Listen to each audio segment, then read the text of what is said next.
Welcome to another episode of Roll Up a Poet. So get your blunts rolled and your drink poured. All right, now look, this is Series of Six, Part 6.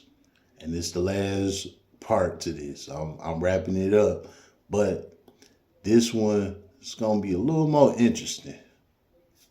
Why is that, Mr. Roll Up? Because I don't know none of these bras' names. You want to talk about series of easy sex? This was the easiest series. That's why I saved it for last. All right, let's go. Now, this first girl, right? Out cold. So it's a hood called Joy Road in Detroit. I'm pretty sure most of y'all didn't heard about Joy Road, right? I'm riding up Joy Road one day, right? This girl, she walking up the street. It was kind of like the middle of the winter. Probably was like 30 degrees. It was cold, but it wasn't that cold. You know what I'm saying? Anyway, girl walking up the street. I'm one of them type of niggas that if I see a woman walking or waiting at a bus stop or something like that, I'll pull up on them and I ask them, do they need a ride? Especially in the winter if it's real cold or in the summer if it's real hot. Now, if the weather moderate, you know what I'm saying, I'll let it slide, let them go on about their business. But if it's too cold or it's too hot, I'll offer a ride. And I'm literally just a genuine guy like that. Maybe this is why I be having the luck I be having. But I'm a genuine guy at heart like that, for real. So anyway, girl walking. I pull up on her. I ask her, did she need a ride home? Genuinely just a ride home. She all looking at me. She like, yeah, I'll take a ride from you. She like, you don't look like one of them weirdos that are trying to do some crazy shit. Woo. I'm like, yeah, this ain't none of that. I just want to drop you off. It's kind of cold. It ain't cold to me, but, I'm pretty sure to her it was cold. So she get in the car. I'm like, where your house at? So she telling me and shit. I'm like, oh, okay, I know where that's at. So we get to talking. The whole ride there, she just running her mouth. Right before we get to her house, she like, you know what, you cool as hell, blah, blah, blah. You ain't trying to get no pussy or nothing, blah, blah, blah, blah, blah, blah. She like, you know what I'm gonna do for you? I'm gonna give you some head. I'm like, what the fuck? Man, look, I'm like, stick your tongue out. You know what I'm saying? Because I be cautious about shit like that. I'm like, let me see your tongue. Stuck her tongue out, long ass tongue at that. She swirling around all type of shit. I'm like, okay. Drop drawers right there in the car. Slide me up. After she slide me up, she went in the house. We didn't exchange numbers, none of that. That was one of the quickies of them all. You know what I'm saying? She topped me off and went in the house. That was number one. I don't know her name. So I guess we can call her Walking Up Joy Road, whatever. I don't know her name. This is why this episode is a little more interesting because I don't know none of these girls' names. You know what I'm saying? That was the one. Walking Up Joy Road. That was the first one. Number two. It's a little city called Harper Woods, right behind Detroit, on the deep east side end of Detroit. Right behind the deep east side, it's a little suburb city called Harper Woods. Okay. Now look, this girl was from Facebook too. I knew her name. I think her name might have been like Monique, but I don't really know. So I'm gonna just call her the Harper Woods girl. You know what I'm saying? Cause like I said, I think that was her name, but I'm not sure. Anyway, we was friends on Facebook. She was a dark skinned, ugly girl. I ain't gonna lie, but she had a fat ass. You know what I'm saying? And she was always posting pictures of her butt because she knew that's where she'd get her attention from.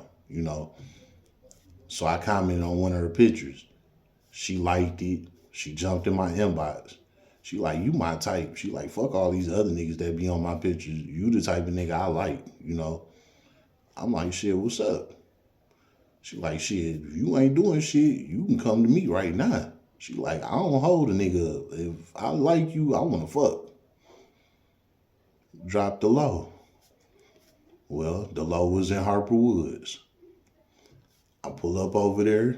She let me in. We got to it. I left out, went on about my business.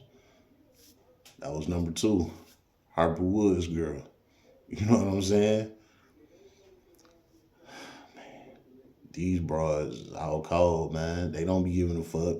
They just as cutthroat as niggas, man. So don't be trying to hold them up on that pedestal, man, because these bitches is rats that way. Be careful of who you cuffing up, man. Number three was this girl walking up 8 Mile, right? So we gonna call her the 8 Mile girl, the 8 Mile walker, the 8 Mile run, whatever you want to call it, right? This day was hot as hell. This the middle of the summer. It's like 90 something degrees. I'm riding up 8 Mile. I see her walking, and she walking real slow, like the sun beat all the electrolytes out her body. You know what I'm saying? I pull up on her. I'm like, look, you need a ride. You know what I'm saying? Again, genuinely just trying to give her a ride. She like, yeah, I need a ride. It's too fucking hot out here, blah, blah, blah. I always keep a couple of water bottles in my car too, especially in the summer. You know what I'm saying? Well, she get in the car, I gave her a water bottle. She drunk it. She feeling rehydrated. You know, she took a minute before she even opened her mouth to say something. So she need to let the water, you know, to go in, dissolve in her body, do what it need to do. You know what I'm saying? I ain't tripping. I'm just driving, you know. She told me where she was going. I go the route, you know. Before we pull up there, you know, she hit me with the same shit that the Joy Road Walker hit me with. She like, you cool as hell, you ain't tried nothing, blah, blah, blah. Nah, I'm pretty sure wherever you from, you know, it be the same shit. These women be running across a lot of weirdos. They be trying to rape them and shit like that, you know. But that's what these women hit me with. It was like, you ain't on that weird shit. I fuck with you, blah, blah, blah. Okay, so when we pull up to she lived in an apartment building. When we pulled up to the apartment building that she was going to, she wanted my number. So I gave her my number. She like, yeah, I'm gonna hit you up, blah, blah, blah. I'm thinking she just running her mouth because, you know, this was her way to try and finagle herself out of, you know, paying me anything for the ride. But I wasn't charging no way. I was just doing it out the kindness of my heart, you know. So this is what I was thinking, you know, that she was just trying to talk her way out of having to pay me or nothing with this phone number shit. Because she was a fast talker, you know what I'm saying? Anyway, whatever, go ahead. She hit me up that night. You know what I'm saying? I came back through there. She get in the car. We get to talking, right? While we talking, she said, you know what? We don't got to go nowhere. We could fuck right here in the car.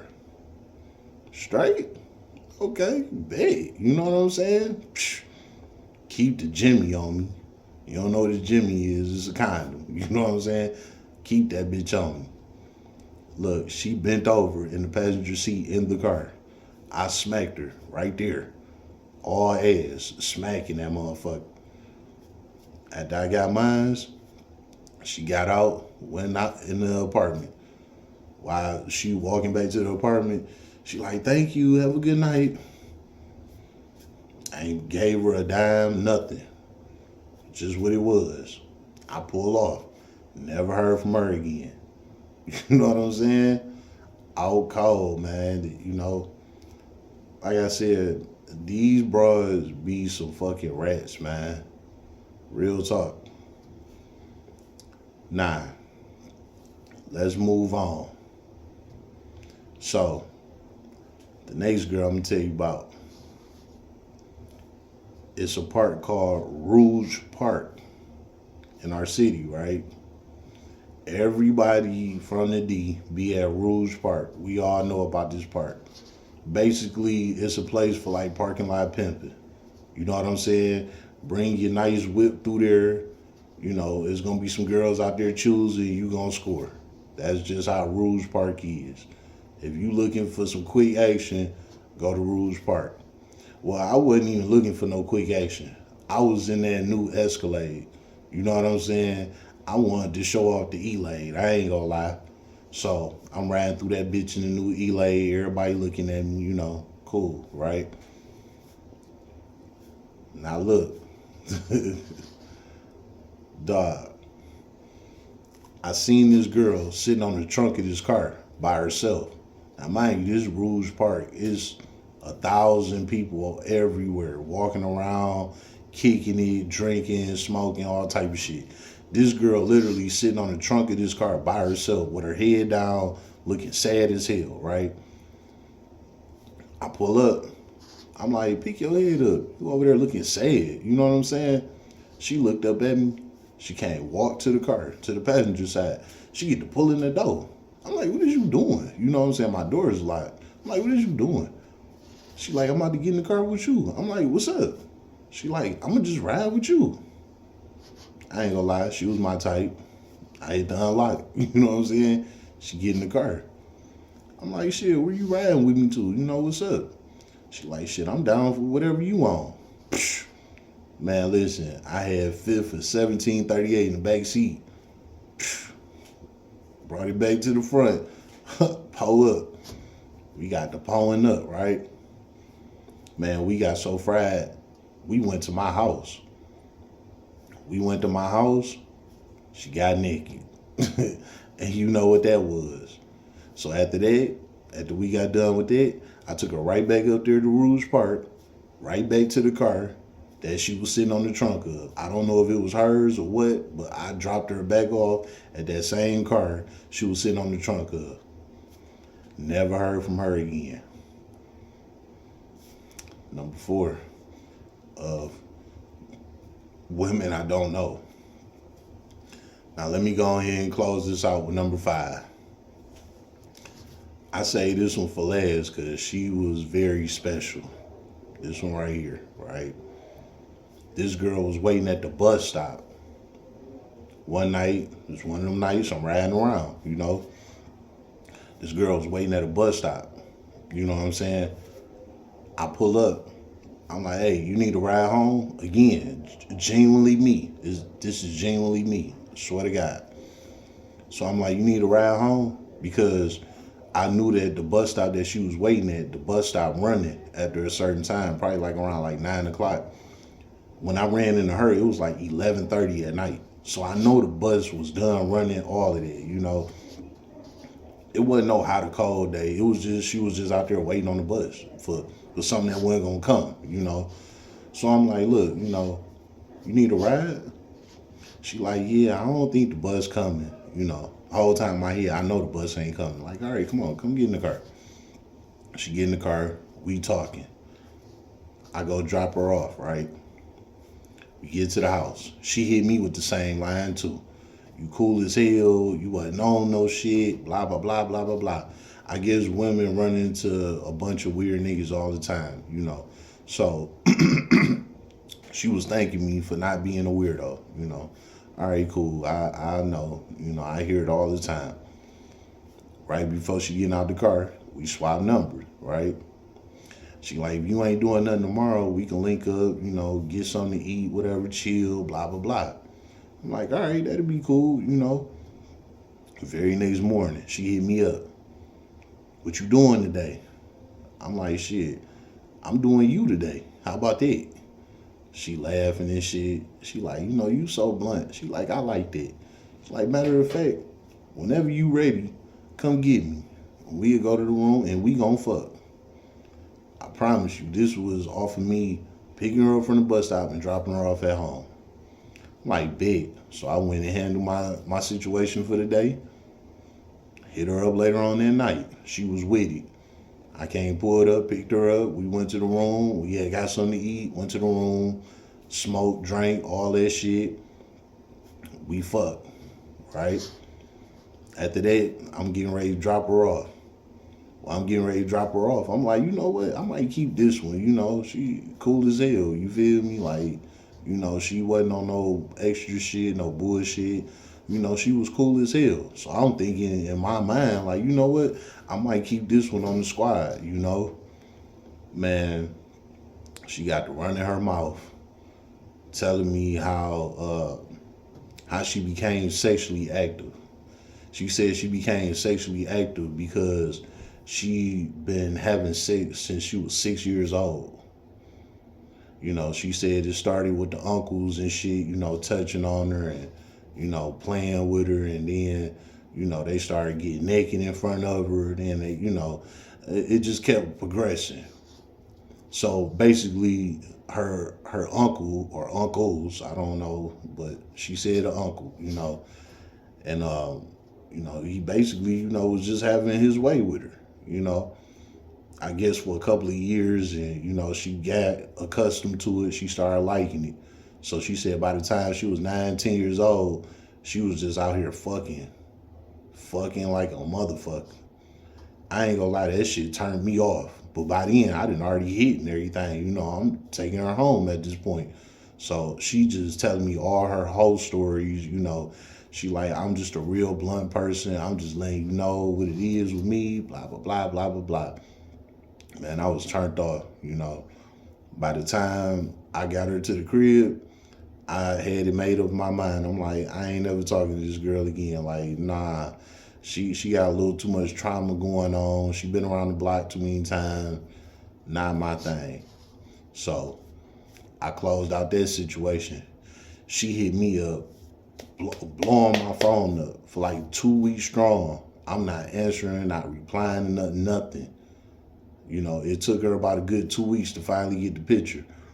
And she stopped contacting me. And that was that. That was number 5, the bus stop girl. Now, like I said, this whole series right here was about a bunch of women. I didn't even get their name.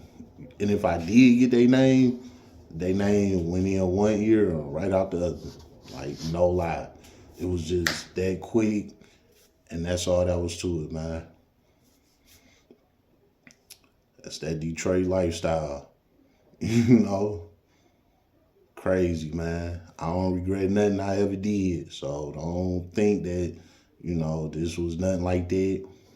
I don't got no STDs, none of that. You know what I'm saying? I'm healthy as an ox. I don't got no problems. You see my face clear, all that. I got all my teeth. I got all my ligaments. I'm good. It was just a time was had. You know what I'm saying? I thank God I made it out without catching nothing and not having no problems. Because it's a lot of people out here that's getting fucked up off of doing the same shit that I was doing on the regular. You know what I'm saying? Just be like that, man. Some people make it out. And I was one of them that did. It's been another episode of Roll Up a Power Up. So get your blunts rolled and you